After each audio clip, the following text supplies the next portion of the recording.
Hello दोस्तों, कैसे हैं आप लोग। मैं समझता हूँ गर्मी तो बहुत ज़्यादा पड़ रही है। आप लोग वोट भी अपने अपने डाल रहे होंगे, मतों का ज़्यादा से ज़्यादा उपयोग कर रहे होंगे और गवर्नमेंट को चुनने में सहायता करेंगे आप लोग। लेकिन इसमें ऐसा है कि अभी हमारा चुनावी रथ लगातार चल रहा है और 5वें चरण को क्रॉस कर चुका है।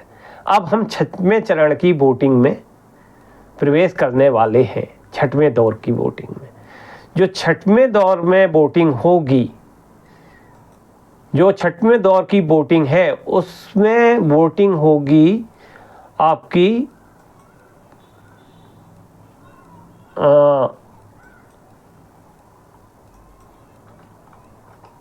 7 स्टेट्स में, एक यूनियन टेरिटरीज में। यूनियन टेरिटरीज जो है वो चंडीगढ़ है। स्टेट्स जो है वो है आपके बिहार, झारखंड, उड़ीसा, वेस्ट बंगाल, यूपी और Haryana. 7 state 1 union territories. Total seats जो है वो है 57। इससे पहले हमारे, अगर हम ये देखें कि कितने राज्य पूरे हो गए हैं, तो 5th फेज तक 20 स्टेट्स आउट ऑफ 28 और 5 आपकी यूनियन टेरिटरीज, राइट। 6वें फेज में जो है वो आपका यूनियन टेरिटरी 1 और स्टेट 1 ये भी कंप्लीट होने वाला है। दिल्ली यूनियन टेरिटरी और हरियाणा स्टेट्स इसमें कंप्लीट होने वाला है। तो 21 स्टेट्स कंप्लीट हो जाएंगे 6 चुनाव तक, 6वें चरण तक। 20 हुए हैं 5वें चरण तक, 6वें चरण की मैं बात कर रहा हूँ। 21 हो जाएंगे स्टेट्स और 7 हो जाएंगी आपकी यूनियन टेरिटरीज। अब लास्ट की जो यूनियन टेरिटरीज बचती हैं, अब बचते हैं आपके 7 स्टेट्स और 1 यूनियन टेरिटरी। स्टेट्स मैंने बता दिए हैं, जो कंप्लीट हो चुके हैं उनके मैं नाम बता देता हूं, उनकी सीट्स भी बता देता हूं आपको। अरुणाचल हो गया है, 2 सीटें थी, हो चुके। मेघालय 2 सीटें थी, मिजोरम 1 सीट थी, नागालैंड 1 सीट थी, सिक्किम 1 सीट थी, तमिलनाडु 39 सीट थी, यूनियन मतलब उत्तराखंड हमारा 5 सीटें थी। स्टेट्स में बता रहा हूँ अभी।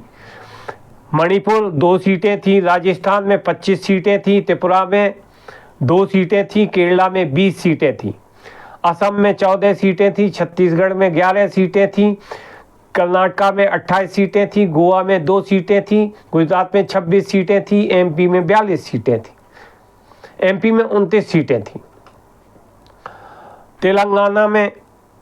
तेलंगाना में आपका 17 सीटें थी, आंध्रा में 17 सीटें थी, महाराष्ट्र में 48 सीटें थी और सबसे बड़ा है यूपी के बाद, यूपी में 80, महाराष्ट्र में 48, सेकंड लार्जेस्ट कॉन्स्टिट्यूंसीज वाला प्रदेश है ये। और हरियाणा में जो अभी होगा वो हरियाणा में जो है 10 सीट्स होंगी। जो यूनियन टेरिटरीज हो गई हैं वो हो गई दादरा नगर हवेली, उसमें यूनियन टेरिटरीज हुई हैं अंडमान, लक्षद्वीप, पौंडीचेरी, दादर नगर हवेली, लद्दाख, जम्मू एंड कश्मीर 6 और दिल्ली, इसमें हो जाएंगी 7, 6वें तक 7। ओके, ये हो गया। अब मैं इसकी थोड़ी सी आपको सीटों के बारे में बता देता हूँ, नाम भी बता देता हूँ ताकि आप लोग अपनी डेट्स का ध्यान रखें। हाँ, इसमें जो है 57 सीट्स आ रही हैं और ये जो इलेक्शन होगा वो आपका 25 मई 2024 में वोटिंग होगी। इसकी दिन पड़ रहा है शायद बुधवार, इसका दिन पड़ रहा है बुधवार।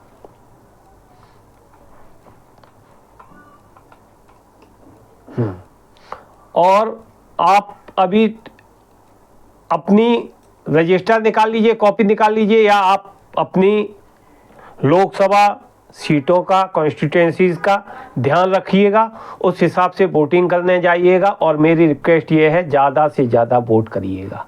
प्लीज़ प्लीज़ प्लीज़ लोकतंत्र को मजबूत बनाने की कोशिश करिए।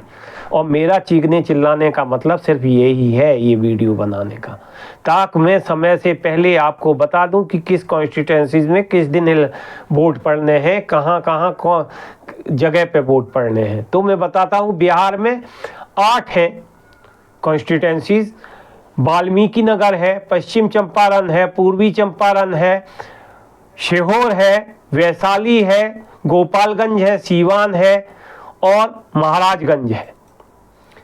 झारखंड में 4 सीटें जो है उनमें गिरिडीह है, धनबाद है, रांची है, जमशेदपुर है। उड़ीसा में 6 सीटें जो बची हैं वो है संबलपुर है, केउंझार है, ढेंकानाल है, पुरी है, भुवनेश्वर है, कटक है। जो वेस्ट बंगाल में 8 सीटें बची हुई हैं वो है तामलक है, कांथी है, घटल है, जरग्राम है, मेदिनीपुर है, पुरुलिया है, बंकापुर है और बिष्णुपुर है। जो यूपी में 14 सीटें बची हैं, जो 14 सीटों पे इलेक्शन होने हैं 6वें चरण में, ये सुल्तानपुर है, प्रतापगढ़ है, फूलपुर है, इलाहाबाद है, अंबेडकर नगर है,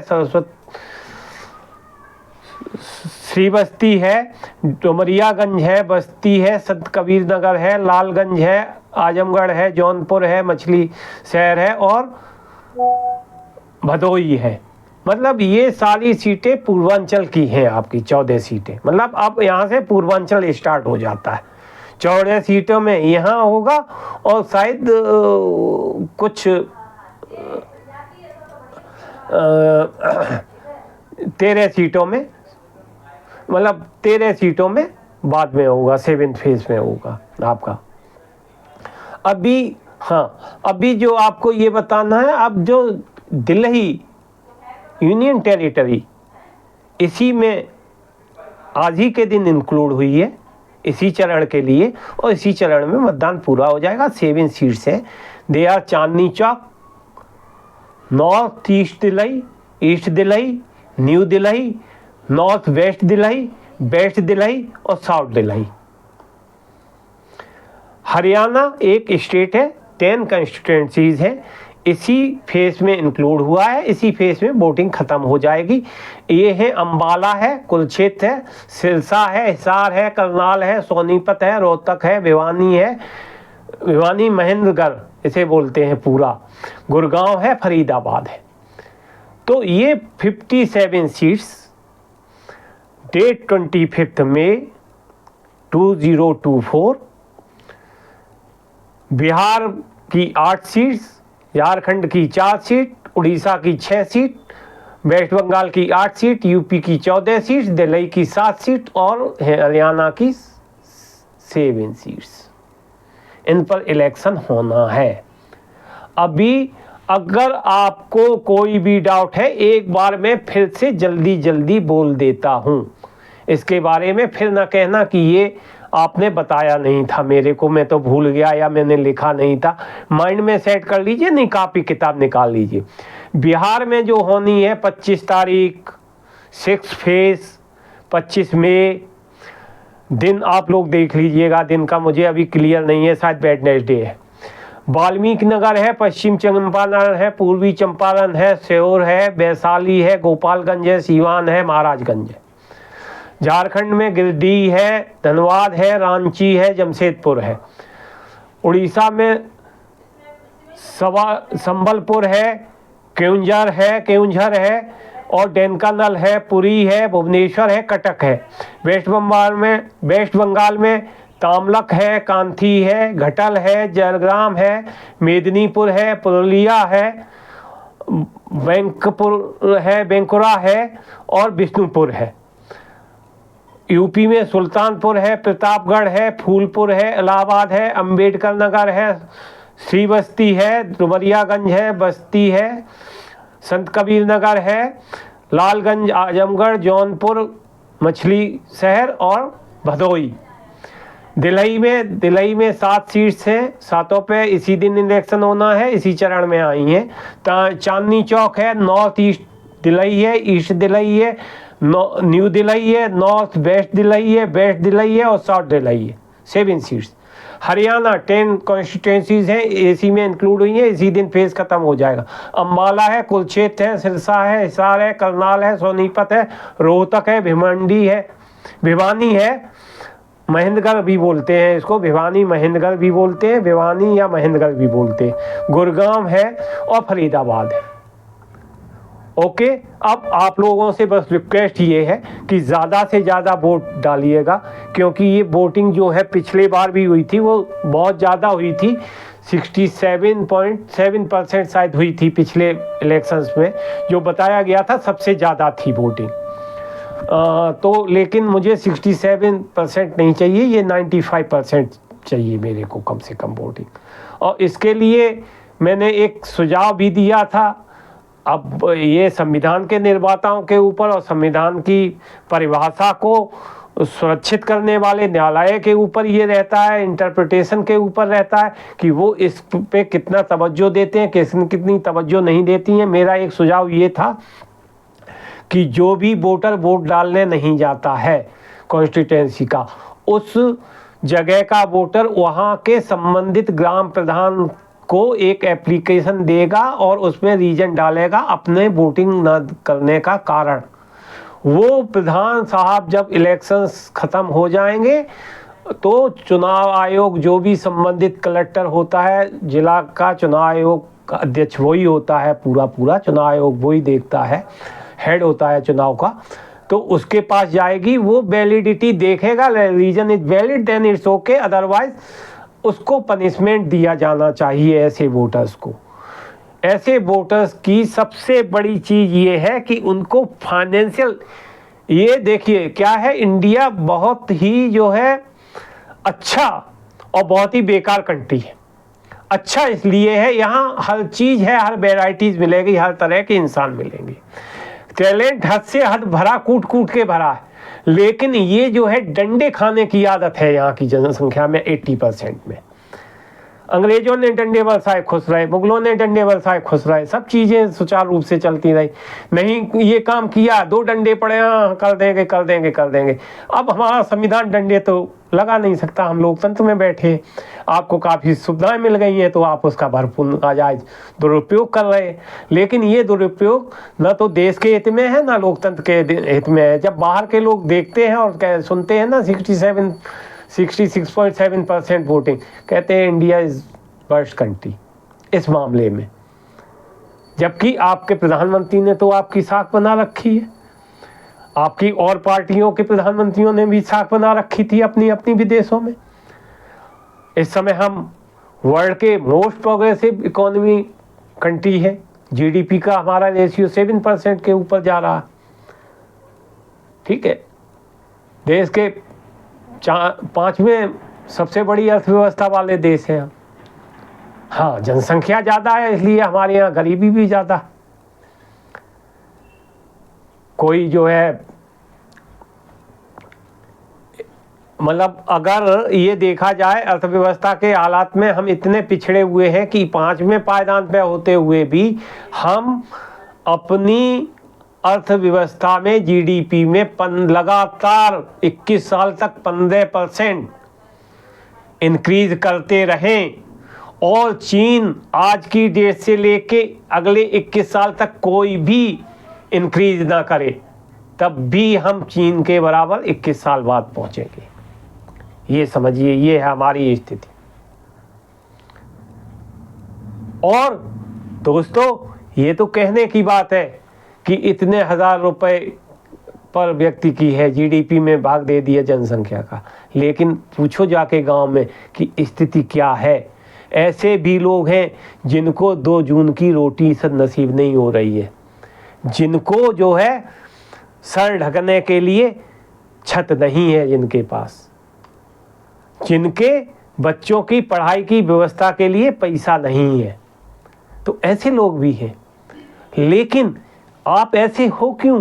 आप इसीलिए हो क्योंकि आप लोकतांत्रिक व्यवस्था में हिस्सेदारी नहीं लेते हो यार। विरोध करिए, वोट नहीं डालना है तो उचित रीजन डालिए ना एप्लीकेशन में, भाई हमें ये कैंडिडेट पसंद नहीं है, इसका मैं विरोध करता हूं, मैं वोट डालने नहीं गया।